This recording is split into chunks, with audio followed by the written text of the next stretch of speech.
Pass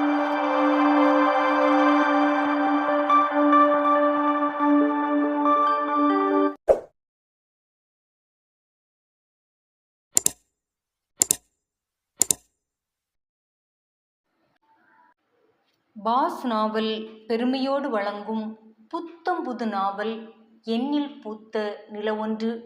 தினமும் ஒரு அத்தியாயம் வீதம் பதிவிடக்கூடிய இந்த நாவலில் இன்று நாம் கேட்க போகிறது நாவலோட 14வது அத்தியாயம்.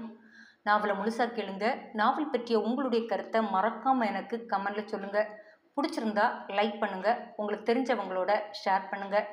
வாங்க நாவலுக்குள்ளால போகலாம். இது எண்ணில் பூத்த நிலவொன்று முழு நாவல், அத்தியாயம் 14.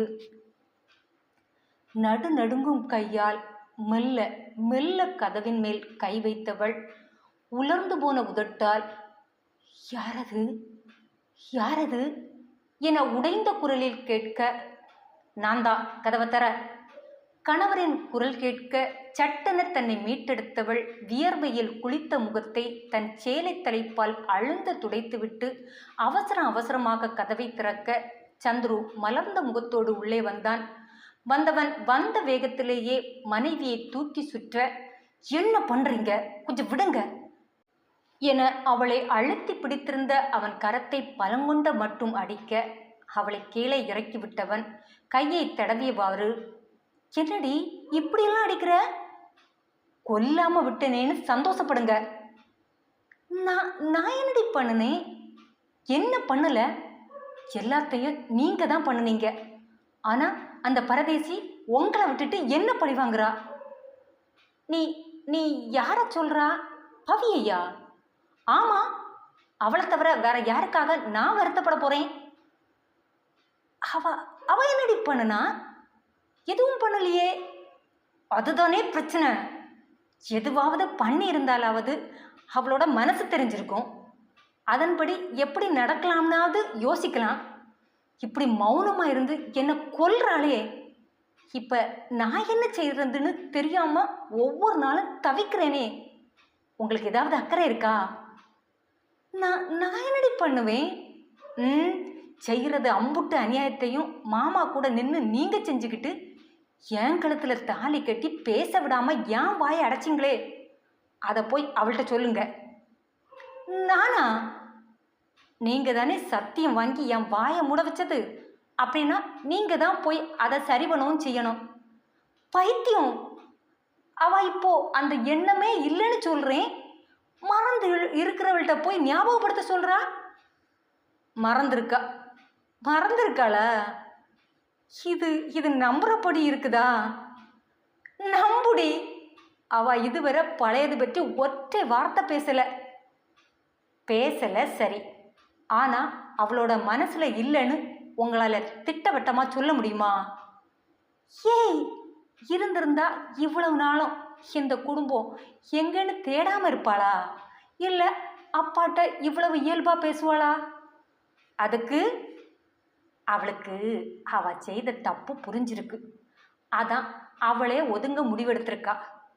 அவளோட மாற்றம் எங்க எல்லாருக்கும் எவ்வளவு சந்தோஷத்தை கொடுத்துருக்குன்னு தெரியுமா? நீ என்னடா நான் பழையதே பேசிட்டு சாகடிக்கிறா.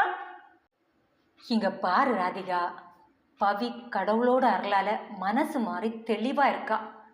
இந்த நேரம் நீ பேச போய் எதையும் குழப்பாம இருந்தா போதும். அவளுக்கும் அவளோட ஃப்ரெண்டுன்னு கூட்டிட்டு வந்த செழியனுக்கும் மேரேஜ் பண்ணி வைக்க 2 குடும்பத்திலையும் பேச்சுவார்த்தை நடந்துட்டு இருக்கு.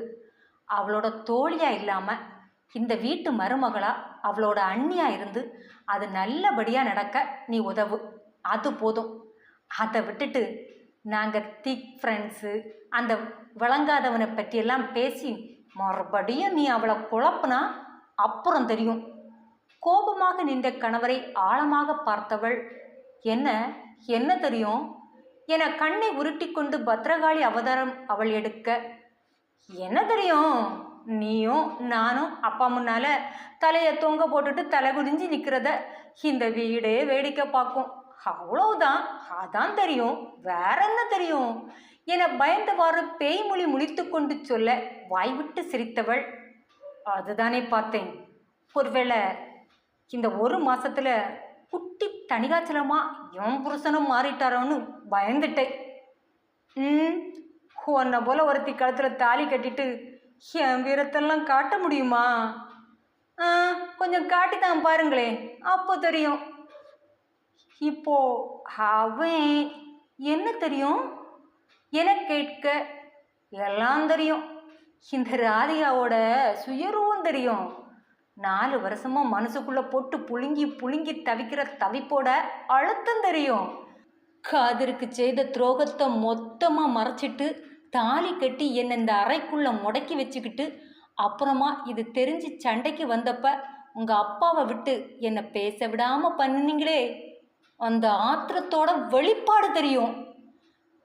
பவி என்கிட்ட பேசி உண்மையை தெரிஞ்சிடுவாளோன்னு 2 வருஷமா என் செல்லை பிடுங்கி வச்சிருந்தீங்களே, அந்த நேரம் நட்புக்கு துரோகம் செய்துட்டு இருக்கோமேனு உள்ளுக்குள்ள புழுங்கி தவிச்சேனே, அந்த தவிப்போட வீரியம் தெரியும்.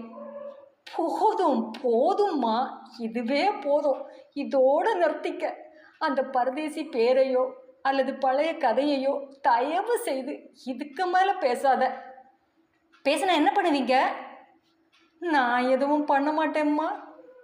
ஆனால் மகா ஊருக்கு வர்றான்னு தெரிஞ்சதுமே என் அப்பா, அதான் உன்னோட மாமனார், நம்ம 2 பேரையும் வேற எங்கேயாவது பார்சல் பண்ணி அனுப்ப முடிவு பண்ணி காஷ்மீருக்கு டிக்கெட் கூட போட்டுட்டாரு தெரியுமா? காஷ்மீருக்கா? அங்கே எதுக்கு?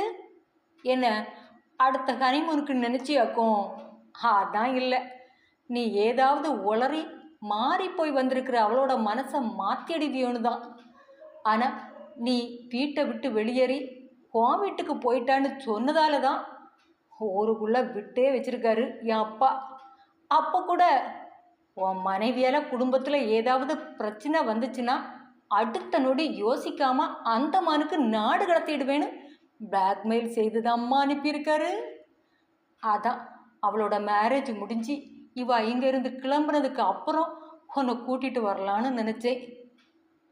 ஆக நான் போனதை கூட உங்களுக்கு பலமாக மாற்றிருக்கீங்க. அப்படின்னா உருகி உருகி கூப்பிட்டதெல்லாம் சும்மா தான் இல்லையா? அதெல்லாம் சும்மா இல்லடி, அது அது உன்னோட புருஷன்.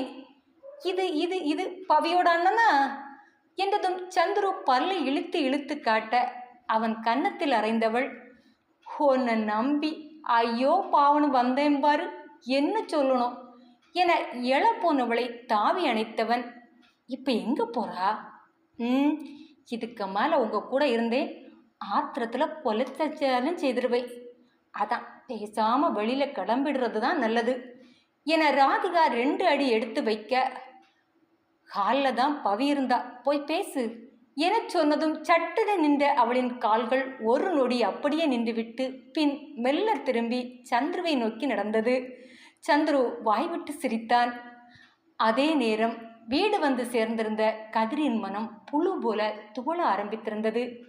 யாரையும் பார்க்கவும் தோன்றவில்லை, பேசவும் தோன்றவில்லை. மௌனமாகவே புன்புறம் வந்தவன் வயக்காட்டை நோக்கி சோர்ந்தவனாக நடந்தான். பல நாளாய் அவன் மனதின் ஓரத்தில் முடங்கி கிடந்த ஞாபகங்கள் எல்லாம் பழையபடி உயிர் பெற்று எழுந்து நின்று ஆட ஆரம்பித்தது. எவ்வளவு இனிமையான நாட்கள் அது!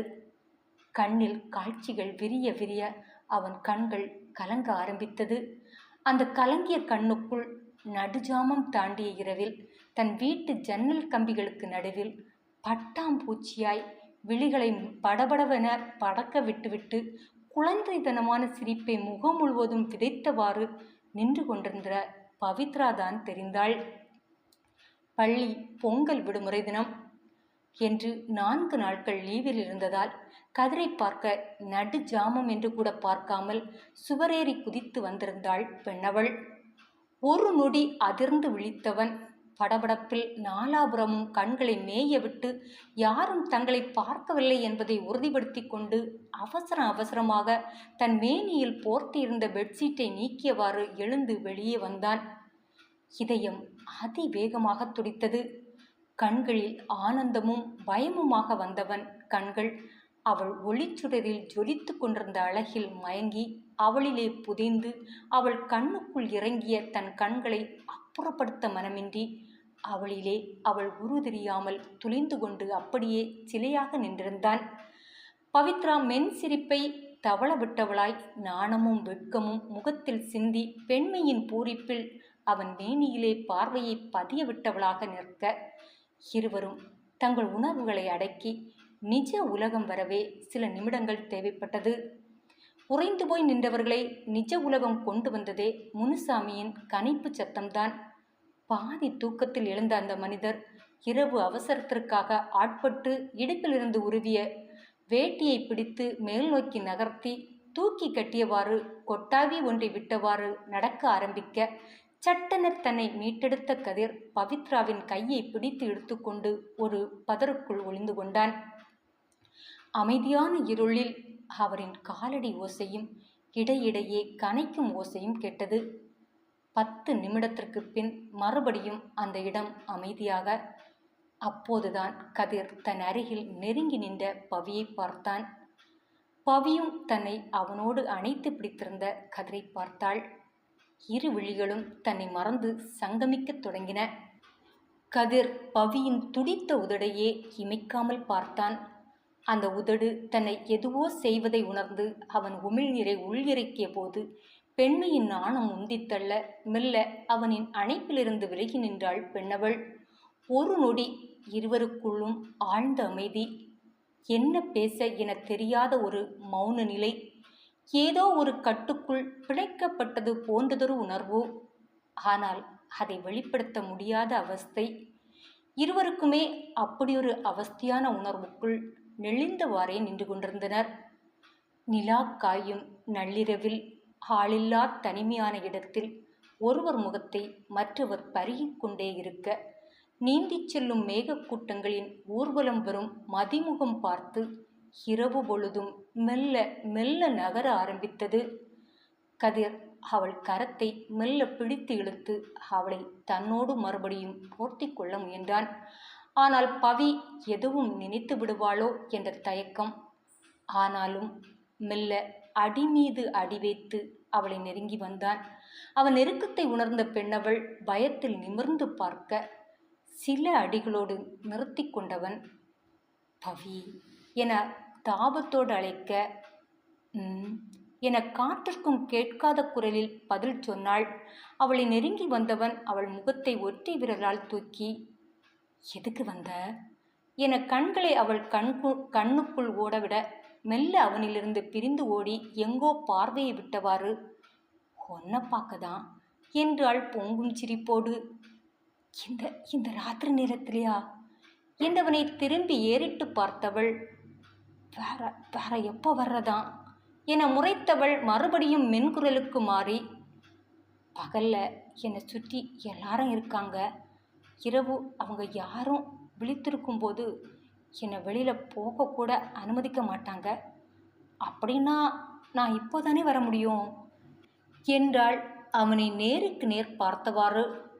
அவளின் படபடத்த விழியை ரசித்தவாறே ஊமை சிரிப்போடு, என்னை பார்க்க அப்படி என்ன அவசரம், இன்னும் 2 நாள் கழிஞ்சா ஸ்கூலுக்கு வரப்போகிறேன், அங்கே பார்த்துக்கலாம் தானே என்றான் தன் உள்ளத்தை காட்டிக்கொள்ளாமல்.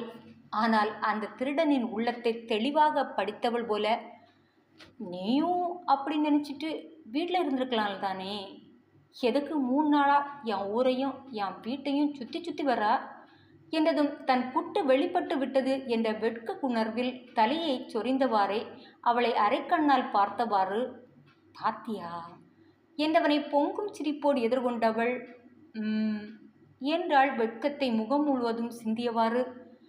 பார்த்துமா ஓடி வந்து பேசல என ஆதங்கமாக கேட்டவனை கோபமாக முறைத்தவள், எப்படி பேசுறது, அதான் சுற்றி என் வீட்டு ஆட்களாக இருக்காங்களே, இந்த இடையில உன் பக்கத்தில் வந்து நான் எப்படி பேசுறது என்றாள் ரொம்ப முயன்றும் முடியாமல் போன வலியோடு.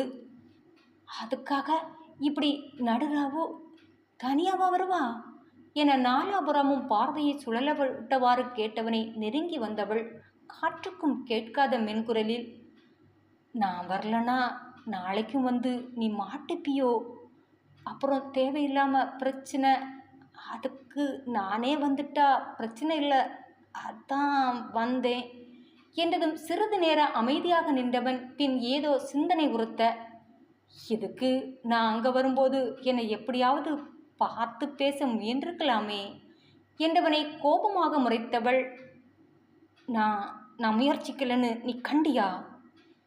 எப்போவும் பகல் பொழுது பாவமாக முகத்தை வச்சுட்டு என் வீட்டை சுற்றி உலா வந்துட்டு வீட்டுக்குள்ளே வந்து முடங்கிடுறா. நான் ராவானா நீ வருவியோன்னு 3 நாளாக மொட்டை மாடியில் காத்திருக்கேன். நீ வராததால தான் இன்று நானே துணிஞ்சு வந்தேன் என்றவளை காதலோடு நோக்கியவன் கனபொழுதில் அவளை பிடித்து நெஞ்சில் போட்டுக்கொண்டு அவள் கரத்தோடு தன் கரத்தை அளாவலாவ விட்டுவிட்டு அவள் காது மடல் தீண்டி, ஆனாலும் உனக்கு இவ்வளவு நெஞ்செழுத்தம் ஆகாது. இவ்வளவு தூரம் தனியாக பயப்படாமல் வந்திருக்கா பாரு. வழியில் ஏதாவது நடந்தா? பயத்தோடு கேட்டவனை சிரிப்போடு நோக்கியவள் ஊமை சிரிப்பை உதட்டில் படர விட்டவாறு, எதுவும் நடக்காது. நான் தனிகாச்சலம் பொண்ணுப்பா. தப்பி விதமாக எவனாவது நெருங்கி வந்தாலும் என் முகத்தை பார்த்ததும் தலை தெறிக்க ஓடிடுவானுங்க என்றவள் கதிரை ஒரு மார்க்கமாக பார்த்து பொன் சிரிப்பொன்றை உதிர்த்தவள். அப்படி முகத்தில் பக்கத்தில் பார்த்தோம் அசராம நின்னவை நீ ஒருத்தனும்தான் என்றவள் வெட்கும் தாழாமல் தன் தலையை தாழ்த்தி கொண்டு பொங்கும் சிரிப்போடு நின்றிருக்க, அப்படியா என்பது போல கேட்டவன் இல்லாத தன் மீசையை நீவிவிட அதை ரசனையோடு பார்த்தவள், அதனால தானே உன்னை எனக்கு ரொம்ப பிடிச்சிருக்கு என அவன் நாடியை பிடித்து திருகி சிரிக்க, வாயை பிளந்தவனாக என கேட்க, ஆமாம் என்பது போல மேலும் கீழுமாக தலையாட்டியவள் வெட்கத்தில் சிரித்தாள். அவள் முகம் குங்குமமாய் சிவந்து போனது. அதுலேயும் என் அப்பா மொத்த ஆளோட உன் வீட்டுக்கு வந்து அலப்பறையை கூட்டின பிறகும் அசராம அவர் முன்னால் நின்று பேசினா பாரு, அந்த கெத்து. இனி என் ஊர் பக்கம் உன்னை பார்க்கக்கூடாதுன்னு கர்ச்சித்த பிறகும் 4 நாள் ஒதுங்கி இருக்க முடியாமல் பயமே இல்லாமல் என் ஊருக்குள்ளே எனக்காக வந்தா பாரு, அந்த கெத்து. இதெல்லாம் எனக்கு எனக்கு ரொம்ப பிடிச்சிருக்கு. ஓ அப்படியா என சட்டை காலரை தூக்கி விட்டவன் குனிந்து காது மடல் அருகில், நாளைக்கும் வருவேன் என்றவனை திரும்பி பார்த்து முறைத்தவள், அப்படி எதுவும் நீ செய்திடக்கூடாதுன்னு தான் நான் இந்த அத்தை ராத்திரியில் உன்னை தேடி வந்திருக்கேன். பயமாக இருக்குப்பா, உன்னை என் அப்பா ஆளுங்க பார்த்துடுவாங்களோன்னு, அவங்களால உனக்கு எதுவும் ஆகிடுமோன்னு பயமாக இருக்கு. எதுக்கு உனக்கு இந்த பயம்? நான் தான் சொல்லியிருக்கேனே, உன் அப்பா கிள்ளி போட நாங்கள் ஒன்றும் புள்ள பூச்சி இல்லைன்னு. என் அப்பாட்டெல்லாம் உன் அப்பால் எதுவும் செய்ய முடியாது. என்னை 2 குடும்பத்துக்கும் சம்மதத்தோடு நம்ம கல்யாணம் நடக்காது, அவ்வளோதான். அதுக்கு நீ தயாராக இருக்கணும். அந்த பேச்சு இப்போ எதுக்கு? அதுக்கு வருஷம்லாம் இருக்குது, அப்போ பார்த்துக்கலாம். ஏன் பவி, உன் வீட்டில் வற்புறுத்தினாங்கன்னு என்னை தவிக்க விட்டுட மாட்டியே? தாபமாக கேட்டவனை தன்னோடு இறுக்கி கொண்ட பெண்ணவள், விடுறதுக்கா பார்க்காம இருக்க முடியாமல் இப்படி நடுராத்திரி தாவி குதித்து உன்னை தேடி வந்திருப்பேன். என் அப்பா இல்லை, யார் வந்து நம்ம குறுக்கால நின்னாலும் உன் கையால் வாங்குகிற தாலி தான் என் கழுத்தில் நிற்கும். போதுமா? அது போதும். சரி, ஒருவேளை நாம் பிரியக்கூடிய சூழல் வந்துச்சுன்னு வை, அப்போ என்ன செய்வா என்றவள் நிறுத்தி கொண்டு அவனை ஆர்வமாக பார்க்க, 1 நிமிடம் மௌனமாக அவளை பார்த்தவன் கலங்கும் கண்ணுக்கு மாற, டேய் என்னடா இது? பவி தவிப்போடு கேட்க, குனிந்து ஒரு கம்பை எடுத்தவன், இனி இப்படி எப்பவாவது பேசுவியா என அடிக்க கை ஓங்க அவனிடமிருந்து விலகி ஓடினாள் பவித்ரா. அவளின் கலகலச் சிரிப்பில் நெஞ்சை பறிகொடுத்தவன் அவளை துரத்தி கொண்டு ஓடினான். அந்த அமைதியான இரவு நேரம், யாருமில்லா தனிமையில் அந்த வயல் வரப்புகளுக்குள் ஓடி ஓடி களைத்த நொடிகளை நெஞ்சில் படரவிட்டவாறு கதிர் இருந்த அதே நேரம், லோகேஷை பிடித்து வாங்கு வாங்கு என வாரிக்கொண்டிருந்தாள் கண்மணி. உனக்கு கொஞ்சமாவது அறிவிருக்காடா? அவனை போய் அந்த பச்சோந்தியை பார்க்க கூட்டிட்டு போயிருக்கா. நானே அவன் எப்போ அவளை மொத்தமாக மறந்துட்டு எங்கள் பக்கம் வருவான்னு காத்திருந்தா, நீ மறுபடியும் பழைய குழியில் கொண்டு போய் தள்ளி விட்டுருக்கா. இப்போ இவன் தேவதாசா மாறி எங்கோ சுத்திட்டு இருக்கானோ. முதல்ல உன்னை கௌரி அக்காள்கிட்ட போட்டு கொடுக்கணும், அப்பதான் நீ அடங்குவா. கௌரி என்ற பெயரை கேட்டவன் அரண்டு போய், யார்கிட்ட வேணா சொல்லுமா, அந்த பிசாசிட்ட மட்டும் சொல்லிடாத. யோகேஷ் பயந்தது போல சர்க்காக, இன்று கதிர் மட்டும் நார்மலா இல்லை, அவங்கள்ட்ட சொல்றது என்ன, இதுக்கு மேலே அந்த ஊர் செய்தி எதையும் தூக்கிட்டு வராதது போல செய்திடுவேன், ஜாக்கிரதை என்றவள் கோபமாக முன்னோக்கி நடக்க பயத்தோடு பின்தொடர்ந்து நடந்து வந்தான் யோகேஷ். அதே நேரம் 3 மணி நேரமாய் ஹாலில் அமர்ந்து துருவனோடு பேசிக்கொண்டிருந்த பவி காலிலிருந்து எழுந்து தன் அறைக்கு போனாள். கலை சந்துருவை பார்த்து முறைத்தாள். எங்கடா போய் தொலைஞ்சா உன் பொண்டாட்டி? எனக்கு தெரிஞ்சு பவி 3 மணி நேரம் இந்த ஹாலில் இருந்ததே உன் பொண்டாட்டிக்காகன்னு தான் நினைக்கிறேன். வந்து இந்த 4 மாசத்துல அவள் இப்படி தொடர்ச்சியாக 3 மணி நேரம்லாம் உட்கார்ந்ததே இல்லை. இன்று ராதிகா வந்திருக்கான்னு சொன்னதால தான் வெயிட் பண்ணி இருந்தான்னு எனக்கு தோணுது. உன் பொண்டாட்டிக்கு என்னடா ஆச்சு? 4 வருஷத்துக்கு முன்னால் அவள் கையை விட்டு நான் இவ கையை பார்த்ததே இல்லை. இப்போ என்ன பதுங்கி கிடக்குறான்? பவிதான் முன்னால் போல இல்லையே. அப்படி ஏன்டா உன் பொண்டாட்டி பிரச்சனையை தொடங்குறா? ஏம்மா அது ஏம்மா கேட்குறா? நானே எவ்வளவோ சொல்லி பார்த்துட்டேம்மா, ஆனால் அவள் கேட்க மாட்டேங்கிறா. என்னமோடா, பவிக்கு கோபம் இவ ஓடி ஒளிகிறதா கூட இருக்கும். நீ பேசு, பழையதை விட்டுட்டு சகஜமாக போய் பேச சொல்லு. சரிம்மா சொல்கிறேன் என்றவன் அங்கிருந்து நகர கலையரசி கிச்சனுக்குள் பூந்து கொண்டாள். அவள் மனது ஏனோ நிறைந்து போனது. வசு வந்து செழியனை பற்றிய பேச்சு எடுத்தபோது கூட பவி நார்மலாகவே இருந்தாள். அவனை பற்றி உயர்வாகவே பேசினாள். கூடவே அவனை கட்டிக்க போகிற பொண்ணு கொடுத்து வைத்தவள் என்று கூட சொன்னாள். அமெரிக்காவில் லீவு நாட்களை இவனுடன் தான் கழித்ததாக கூடுதலாக ஒரு தகவலையும் சொன்னாள். ஆனால் அவனை உனக்காக பார்ப்போமா என கேட்பதற்குள் வடிவேலு வந்து கெடுத்து விட்டான்.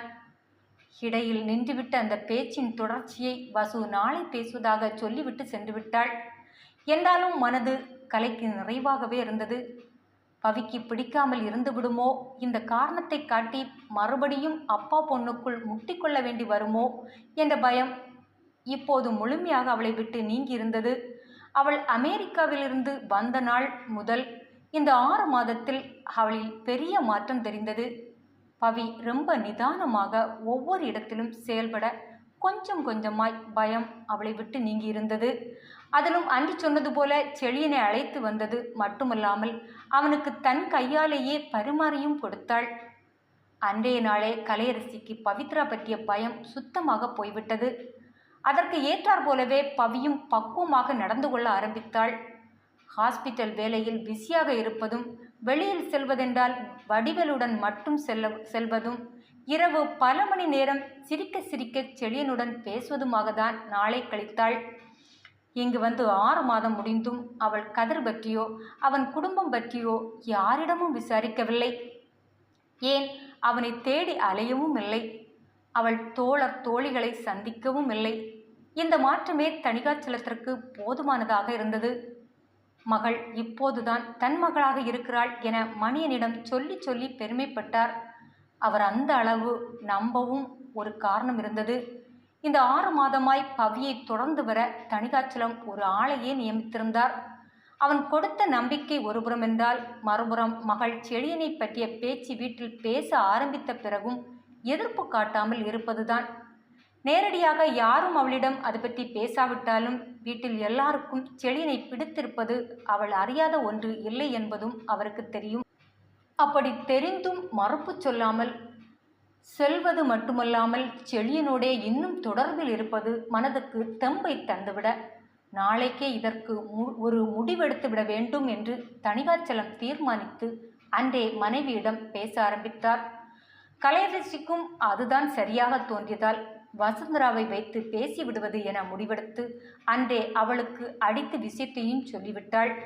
மறுநாள் வருவதாக சொன்ன வசுந்தரா காலையில் பவி வெளியில் கிளம்பும் முன் அவளை பார்த்து பேசிவிடும் முனைப்பில் காலையிலேயே கிளம்பி வந்திருந்தாள்.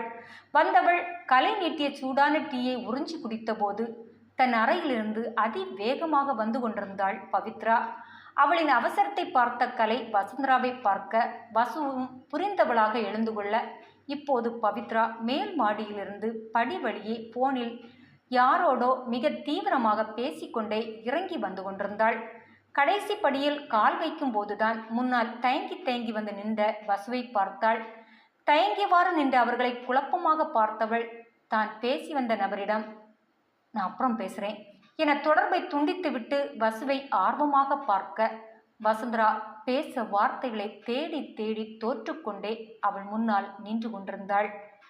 அத்தியாயம் தொடரும்.